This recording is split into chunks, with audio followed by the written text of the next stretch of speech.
Chapter 1. The Girl and the Spider. Peter Parker lived next door to Mary Jane Watson, MJ. They went to the same school. Peter liked MJ a lot, but he never told her. She already had a boyfriend. His name was Flash.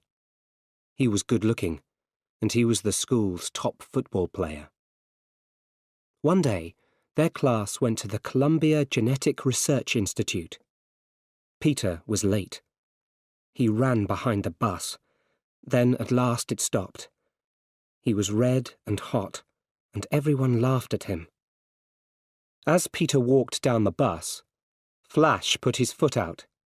Peter crashed to the floor. Everyone laughed louder. The bus arrived at the institute. Harry Osborn wasn't on the bus. He arrived in a big car, a Rolls-Royce with his father and a driver. Harry was new to the school and he wasn't good at science. Peter was fantastic at science and he often helped Harry. They were good friends. "Peter, this is my father," said Harry. "Ah, the great scientist," said Norman Osborn. "I'm a scientist too. Your mother and father must be happy," said Mr. Osborn. "I live with Uncle Ben and Aunt May," said Peter. "Yes, they are happy." "Hey, you two," called the teacher. "Let's go."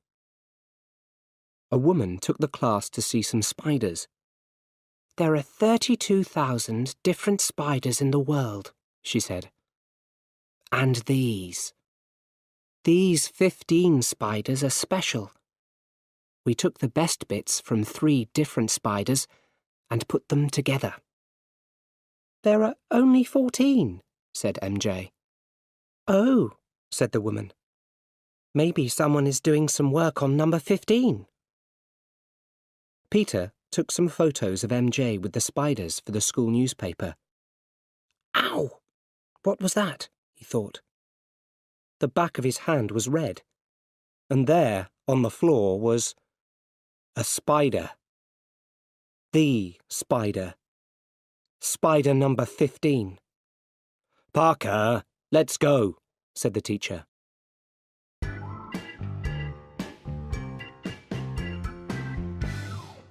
Chapter 2. The Special Gas. Norman Osborn arrived at Oscorp. Important buyers were there that day. First, they looked at Osborn's new glider. The glider worked beautifully. But the buyers didn't want the glider. They asked questions about Oscorp's special gas. "It makes you very, very strong," said Dr. Strom, Osborn's top scientist.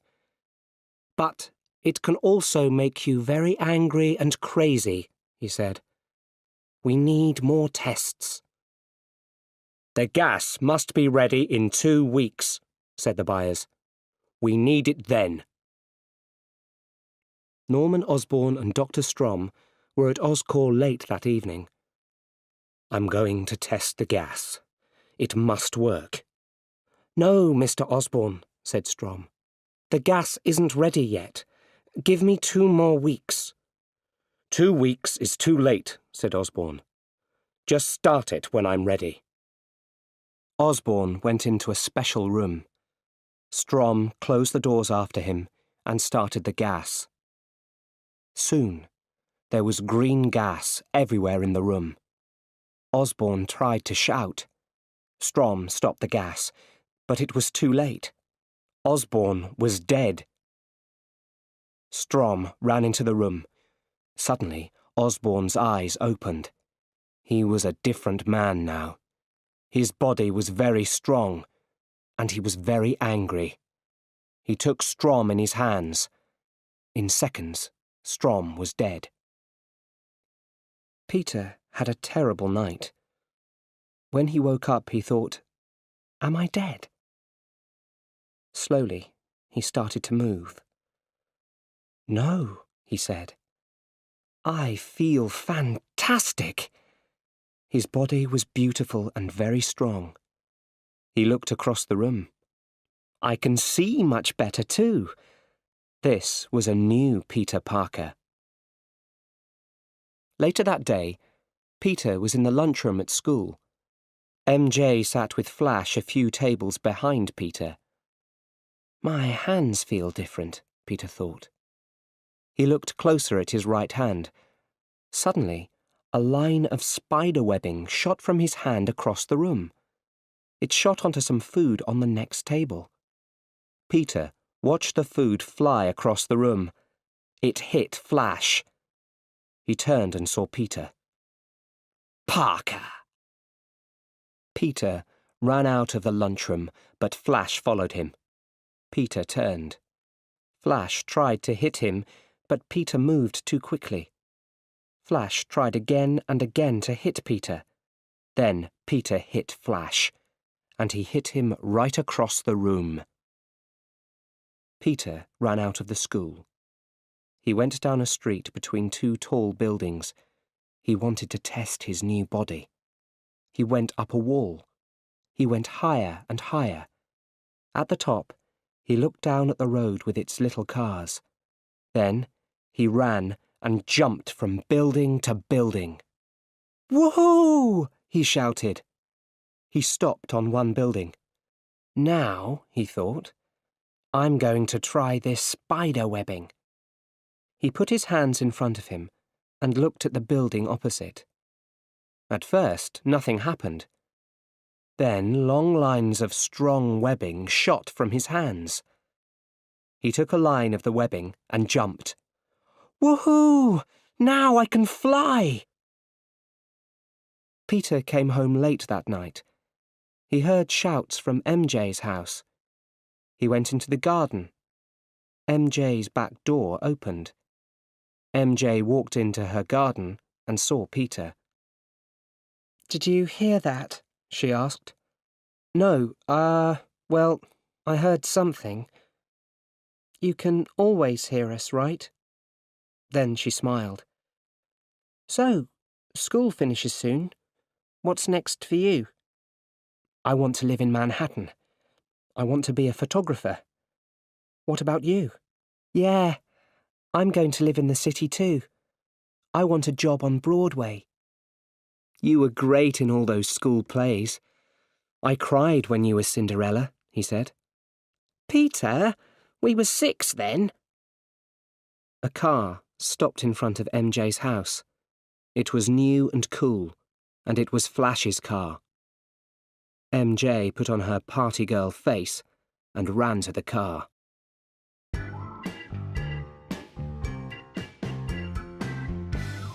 Chapter 3. The Worst Day. Peter thought a lot about MJ and about Flash's car. He wanted a cool car too. The next evening, Peter ran to the front door. He had some things in a bag. I'm going into town. I want to finish some schoolwork, he called. Wait, said Uncle Ben. Let's go in the car. Uncle Ben stopped the car. Thanks for the ride, smiled Peter. Let's talk, said Uncle Ben. I haven't got time right now. That fight you had at school, with Flash. I didn't start the fight, said Peter. I know, said Uncle Ben, but this is an important time. You're changing into a man. Be careful, Peter. With great power comes great responsibility. Peter was angry. He opened the car door. I know I'm not your father, said Uncle Ben. No, you're not, shouted Peter. Uncle Ben went quiet. See you here at 10 o'clock, he said. Sadly, Peter watched Uncle Ben's car drive away. Peter walked across the street to an old building. He went in and walked into a big room. There were many people there. They watched a fight with 2 men. One of the men was very big and ugly. His name was Bonesaw McGraw. He jumped on top of the other man, and the fight was over. A few crazy people wanted to fight Bonesaw for money. Peter wanted to fight him too. He needed the money. He took a costume and mask out of his bag.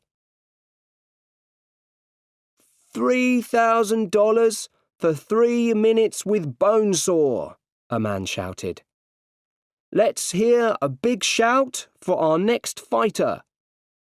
The man looked at Peter's costume, red and blue with spider webs. For Spider-Man! Everyone looked at Peter and laughed. Bonesaw had crazy eyes and a terrible smile. He was big and very strong. The fight started. When Bonesaw tried to hit Peter, Peter jumped right over him. Then Bonesaw hit Peter with a chair and Peter hit the floor. Then Peter jumped up and hit Bonesaw. He knocked him out. Everybody shouted and laughed. They loved it. After the fight, Peter went for his money. The man gave him $100. $100? said Peter. It's $3,000, not $100. It's $3,000 for 3 minutes. Your fight was only 2 minutes. I need that money, said Peter. Not my problem, said the man. Peter walked away angrily. Then there was a shout behind him. Hey! Stop that man! He's got my money! A man with white hair ran to a door and out of the building. Why didn't you stop him? The man asked Peter. Not my problem, said Peter. A few minutes later, Peter was in the street. Some people were around the body of a man. Peter walked through the people. He saw Uncle Ben on the road. What happened? asked Peter. It's my Uncle Ben. Someone shot this old man and took his car, said a woman. Peter looked at the body. Uncle Ben, he cried. Uncle Ben! Uncle Ben opened his eyes. Very quietly he said, Peter. And then he died. We can see the car. It's on 5th Avenue, said the police radio. Peter ran between 2 buildings. He put on his costume. He went up one of the buildings. He used his webbing and jumped from building to building. Very soon, he was on 5th Avenue. Then he saw Uncle Ben's car. He jumped on top of it. Smash! He put his hand through the front window. Ah! cried the driver and crashed the car. Peter followed the driver into a dark old building. Peter had the man in his hands. The man turned to the light and Peter saw his face. It was the man from the Bonesaw fight, the man with white hair. It was the worst day of Peter's life.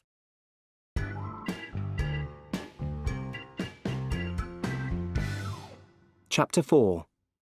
An Old Life Ends.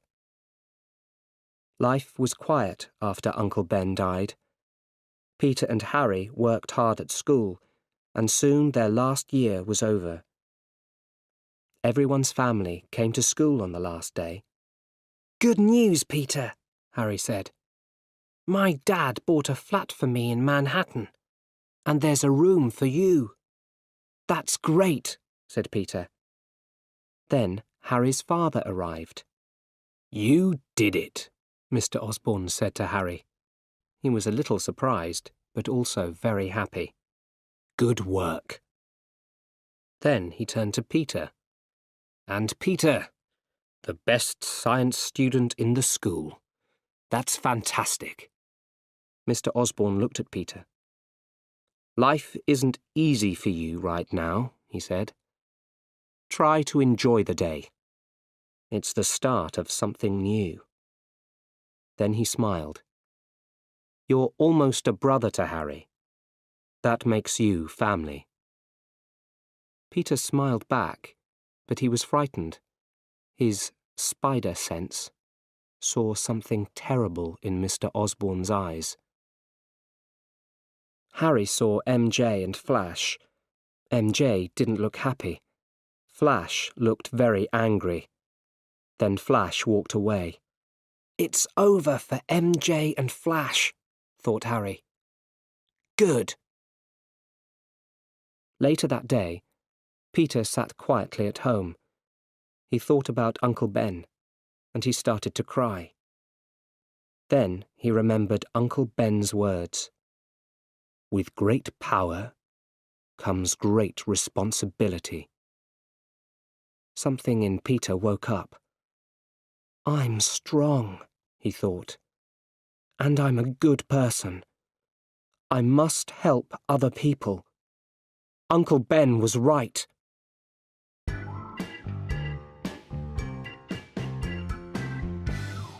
Chapter 5. A New Life Starts. Spider-Man worked very hard.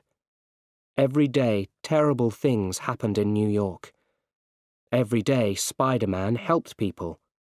Soon, Spider-Man was big news in New York. All the newspapers had stories about him. But who was he? No one knew. A few weeks later, Peter walked alone through the streets of Manhattan. Suddenly, he saw MJ come out of a restaurant. Hi, MJ, he called. Hi, she smiled. What are you doing around here? I'm looking for a job, he answered. What about you? I'm working on Broadway now, she said. Hey, that's great, MJ. You're living your dream. But then a man came out of the restaurant. The man was angry with MJ. The day's money wasn't right. $6 wasn't there. MJ shouted back at the man. Then she turned to Peter. Some dream, she said. I work here. There are worse jobs. Don't tell Harry, she said. Harry? We're going out, she said. Didn't he tell you? Oh, yeah. Right, he said. MJ turned to go. Let's get together again sometime, she smiled, and then she left. Back at the flat, Peter was very sad. He didn't have a job, and MJ was Harry's girlfriend now. Then he saw the front of the Daily Bugle newspaper. $1 for photos of Spider-Man. Peter smiled. I know just the right man for the job, he thought.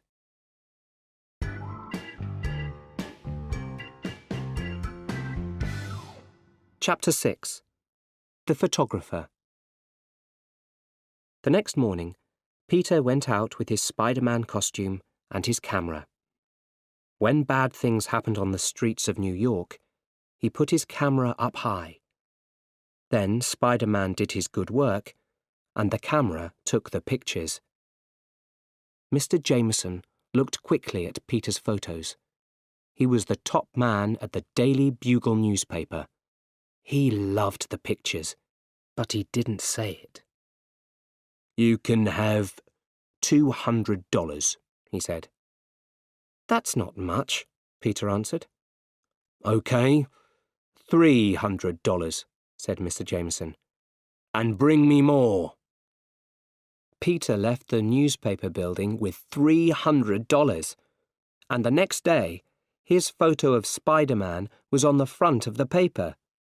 Not bad for a morning's work. All the important people at Oscorp sat around a table. Norman Osborn talked about Oscorp's good work.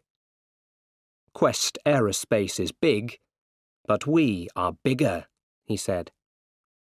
That's great news, Norman, said one of the men.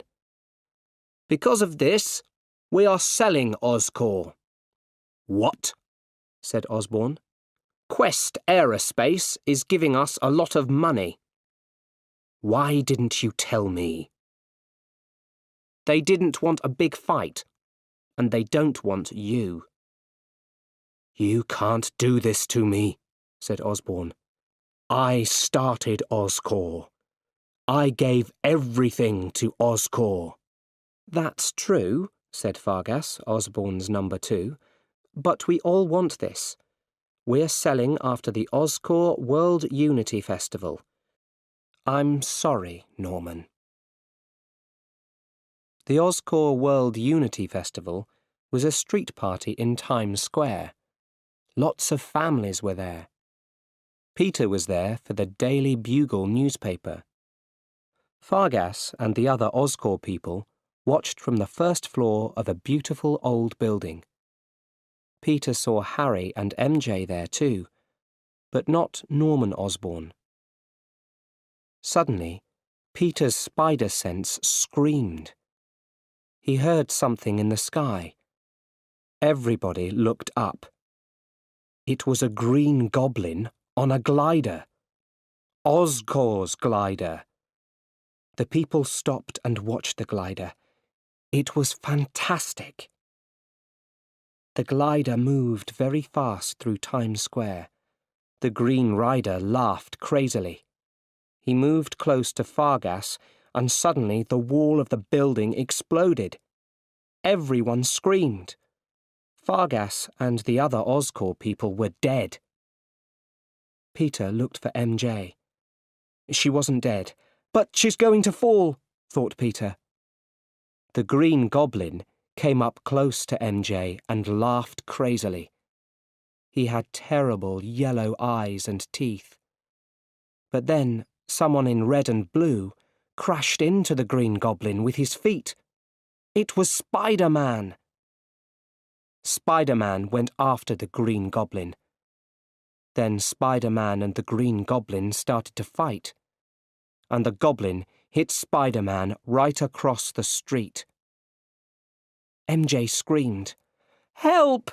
Help!"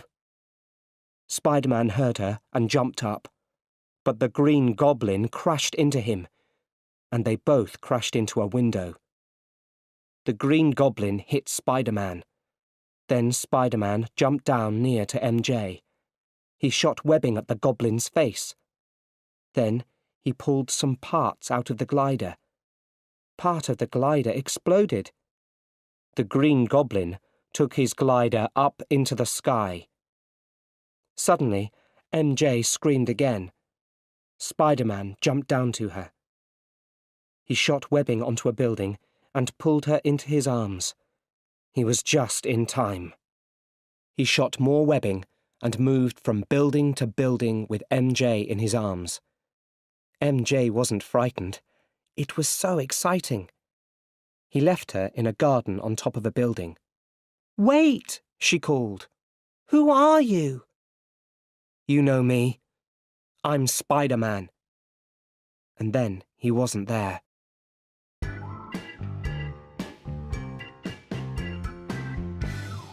Chapter 7.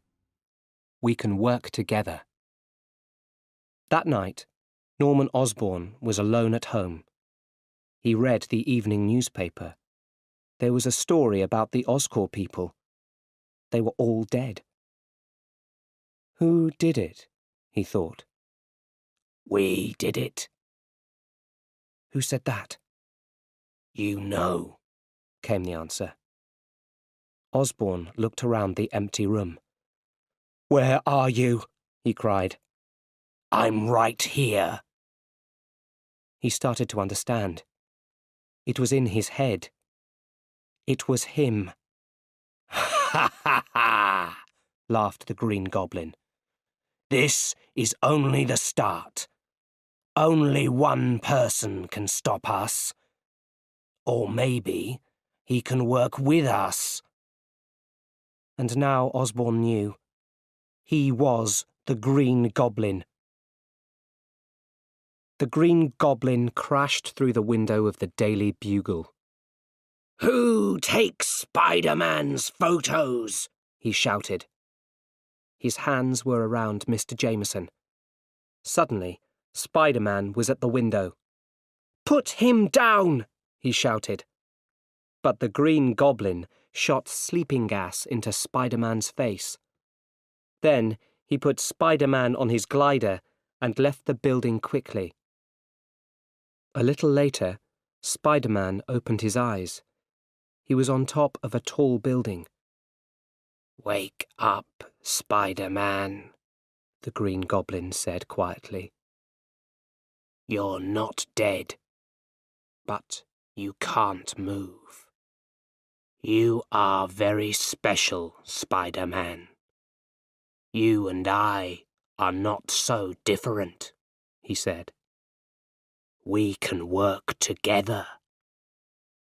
He jumped onto his glider. "Think about it," he said. A week later, Peter went to find MJ. She came out of a building on Broadway. "Hey, MJ," called Peter. "It's me again." "Hi, Peter." "Did they give you the part?" asked Peter. "They didn't like me," said MJ sadly. "Let's go for a burger. You can have anything. Up to $7.84. MJ laughed. "I'd like that," she said. "Oh, but I'm going out to dinner with Harry. Come with us." "No, thanks," said Peter. MJ turned and walked away. It started to rain. She knew a quick way and walked down a dark street. Suddenly, 4 men were around her. She hit one, and then another. And suddenly he was there. Spider-Man shot webbing at the 4 men. He pulled them back from MJ. The men hit him, but Spider-Man was stronger. The men ran away, and Spider-Man jumped onto a wall. He came down the wall head first. "You saved me again," said MJ. "You are fantastic. I want to thank you this time." MJ moved close to Spider-Man, and they kissed slowly. Suddenly, the world stopped. It was a fantastic kiss.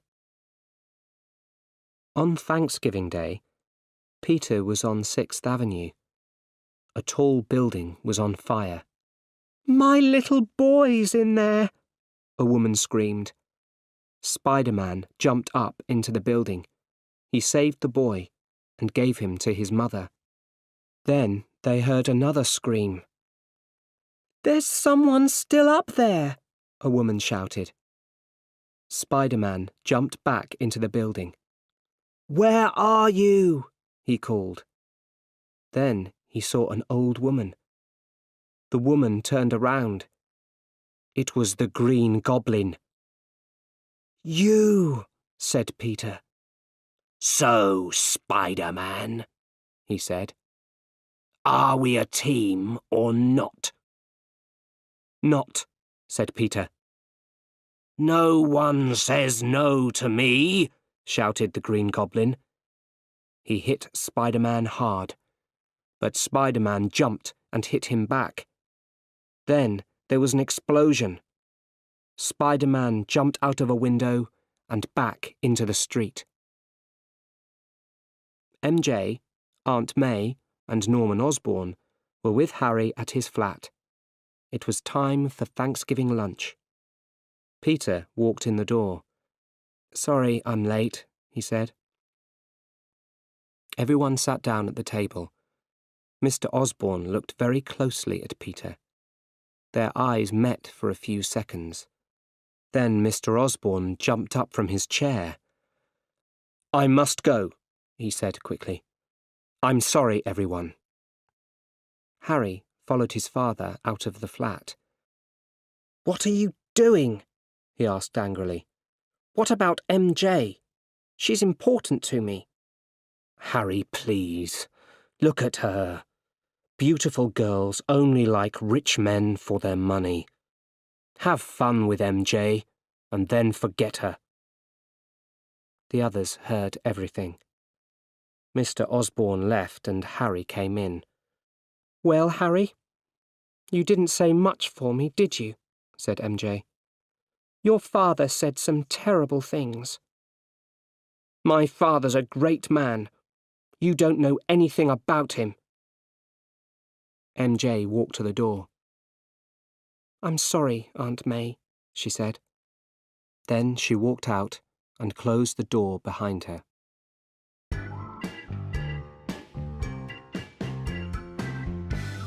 Chapter 8. The Last Fight. Late that night, Aunt May was alone in her bedroom. She looked at a photo of Uncle Ben. Suddenly, the bedroom wall exploded. The Green Goblin was there on his glider. He looked at her with his terrible yellow eyes and laughed crazily. Peter ran to Aunt May's room at the hospital. She wasn't dead. Her face was white, and she cried out, "Those terrible yellow eyes!" "What happened?" shouted Peter. But no one answered. Peter stopped for a second. Then he understood. "He knows," he thought. "The Green Goblin knows Aunt May. He knows Peter Parker is Spider-Man." Peter sat by Aunt May's bed all night. The next day, MJ came to the hospital. "How is she?" she asked Peter. "She's going to be okay," said Peter. "Did you talk to Harry?" "No, I didn't.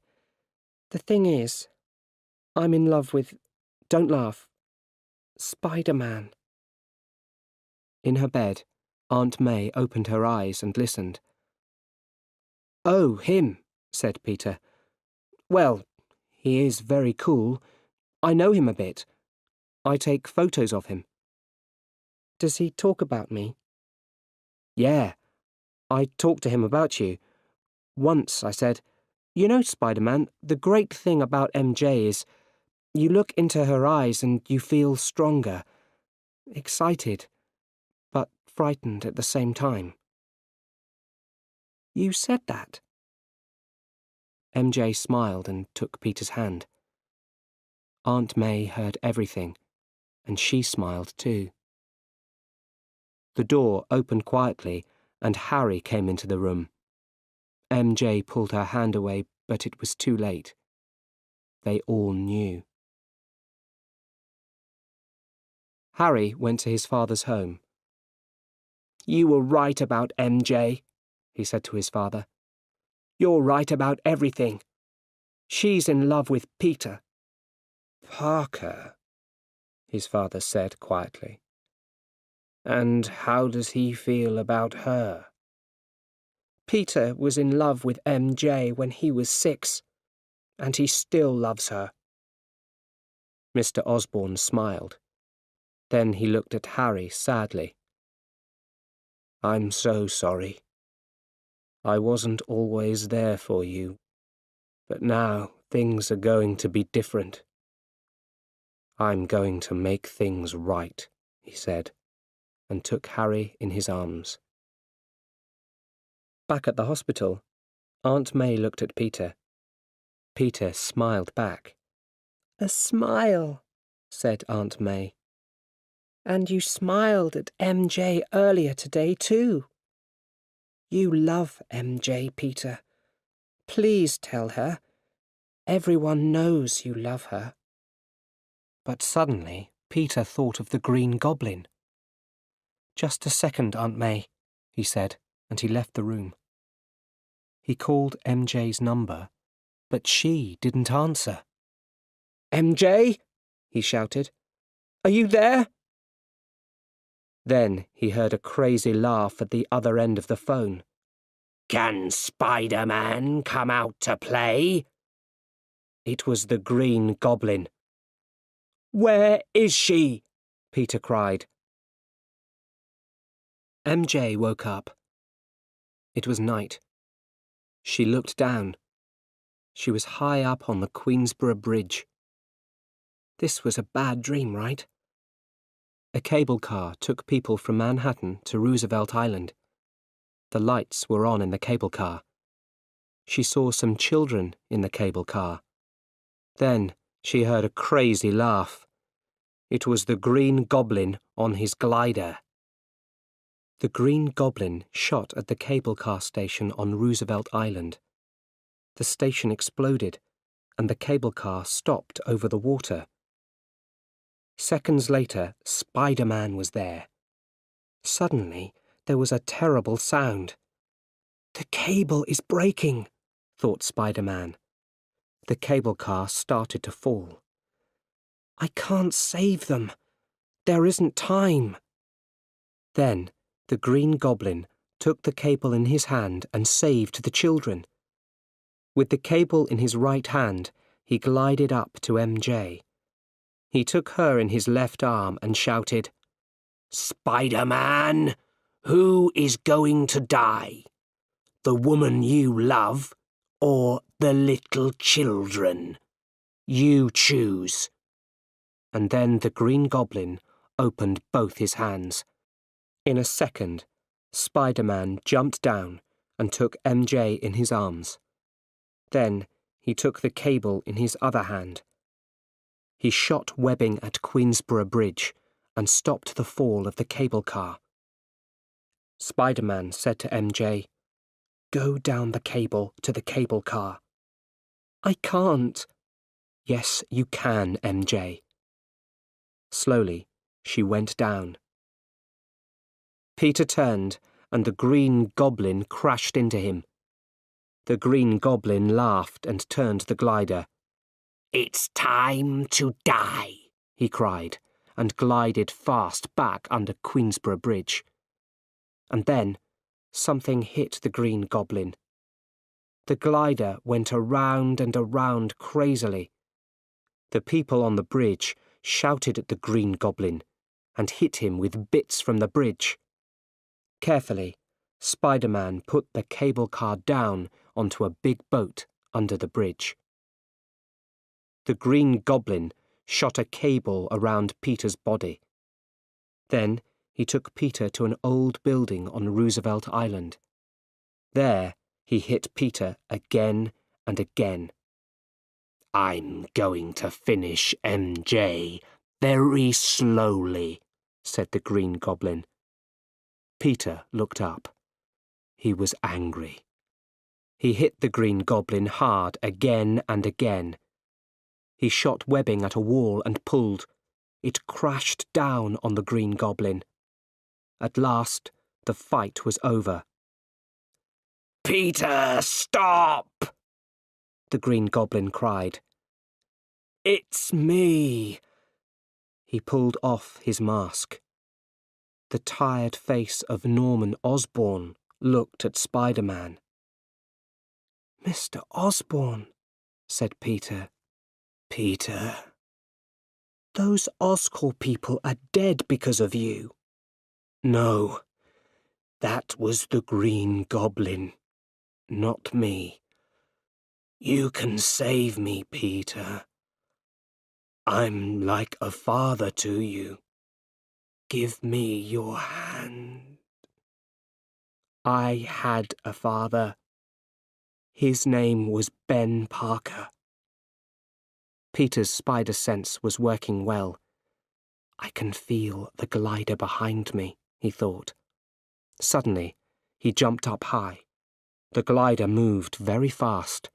It glided right through Norman Osborn's body. "Peter," said Mr. Osborn before he died, "don't tell Harry." Spider-Man took Mr. Osborn's body back to his house. Harry came into his father's room.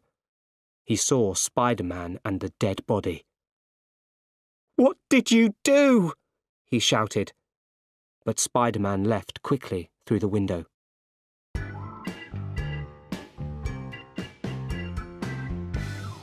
Chapter 9. MJ's Surprise. Harry was very sad and alone. Aunt May, MJ and Peter were there. Everyone was in black. "I'm so sorry, Harry," said Peter. "It's difficult without a father, I know." "It was Spider-Man," said Harry. "My father is dead, and Spider-Man must pay." Harry looked at Peter sadly. "You're the only family I have now." A little later, MJ and Peter talked together under some trees. "Peter," said MJ, "I almost died on that bridge. But I thought about someone, and it wasn't Spider-Man. It was you, Peter." Peter smiled. "Really?" "The thing is, I love you, Peter. I love you so much." She put her arms around him and they kissed. Peter's love for MJ was strong, but it wasn't easy for Peter. He pulled away from her. "There are things I can't tell you," he said. "But I'm always going to be there for you, MJ. I will always be your friend." MJ's eyes opened in surprise. "Only your friend?" "That's all I have," answered Peter. And he walked away.